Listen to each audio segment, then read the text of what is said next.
Thanks again for joining me on this episode of Sealed for Good. Today I'm going to be talking about waterproofing over existing membranes, particularly the unidentified existing membranes, ones that you don't know what they are. You may have been asked to get involved with a remedial project, which is more likely the case of this, and no one has any idea what that product is.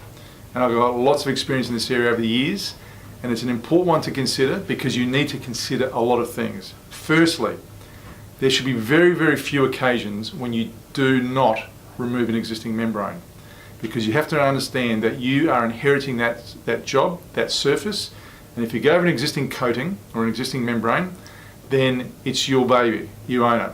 And that's an important one because I've seen people come unstuck where they put a perfect membrane system down, do everything right, but what they've gone over is compromised years later, and everything else that comes with it, you're the last trade on it, it's your responsibility because you accepted it. So there's only a few occasions when we actually enable a specification from our end where we go over an existing surface, an existing membrane surface.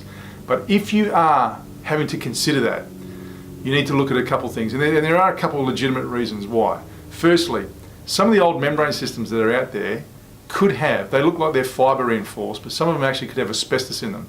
There's old bitumen membranes out there that can be sound and stable, but actually back in the day, they were asbestos. And you might remember the old membrane mouthvoid, which I think is a term that people use that's still around the place. But that type of membrane, back in decades ago, the original systems actually had asbestos fibre in them.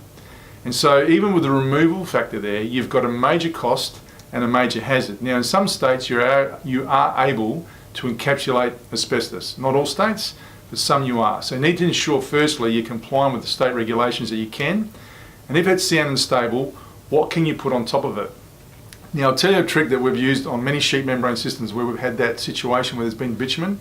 If you've got the room to get the heights up, instead of trying to get a membrane on top of that old bitumen mouthvoid membrane or that type of membrane, you can actually lay sheet layers. It might be thin cement sheeting like HardieFlex down on the floor and put a new false floor down and then membrane on top from fresh. You'll find that the cost of that actually is a lot less than the removal of what could be an asbestos system. And secondly, when you pull up those old age membranes, the other damage that you are doing, other than the waste cost, the other damage you are doing to the substrate.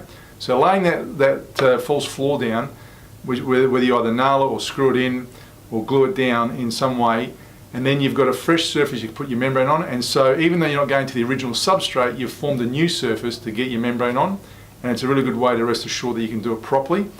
And we've used it a lot on plant room roofs in the past, so that might be one to consider. If you've got questions on this, again, you've got our Tech Services division that can help you. If it's a liquid membrane and you think, I can get over this, it looks like it's an old acrylic or an old PU, you need to do a lot of testing all over the place to ensure that it is well sound and stable. As I said at the start, rarely we'll go over that, but if you do go over an existing surface, how sound and stable is it? And if you can find out what that is, because you will need to use a really good primer system after you've cleaned it and degreased it and got rid of all the grime and crap that's on there, and then you can get good adhesion on top.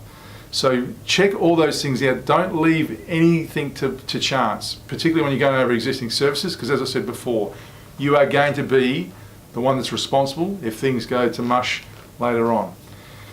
Now there's a photo that's coming up on an application that we did.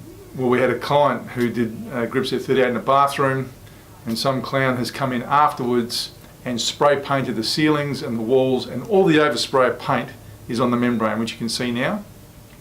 That is a major issue where you've got after trays that just do not take care of the membrane system. And I had a question from the builder that came through and asked us what tile adhesive system would we recommend on top of the painted surface that was on the membrane from the overspray. It's incredible how that knowledge gap is still there out there, but the fact is, if you've confronted with a dodgy job like that where someone's put paint over a membrane, if it's an acrylic paint surface, obviously the best thing to see is if you can remove it with water, because if it's an acrylic paint it might actually wash out or soften up. But if you've got any doubt about it, the best thing is to seal it with a good primer, something like our E60 or potentially our Gripset OP or our Gripset 11Y slurry, and then remembrane again over the top of it. But you need to ensure that paint is well bonded. So you can do the crosshatch test with some tape to see how well it bonds. If you don't know how to do a crosshatch test, that might be an episode for the future. We can show you how to do that.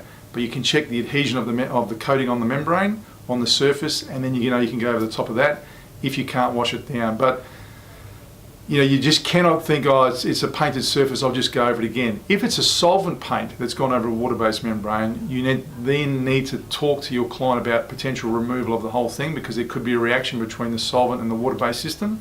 And because normally solvents will wash up a water-based product or react with it, and if it has an adverse reaction, that's going to impact everything you put on top of it after. So be aware of all these little things, because they come up, particularly remedial jobs, and we know there are many of those out there that a lot of you guys are doing to fix up someone else's problem. You want to make sure you go there with your reputation intact, fix the problem for your client, and then enhance your reputation, not damage it. So we're here for you. You can call us or email us and let us know what your inquiries, or any of our friendly guys out on the road can help you with that regard, and help work you through the stages of what needs to happen so you do the job properly.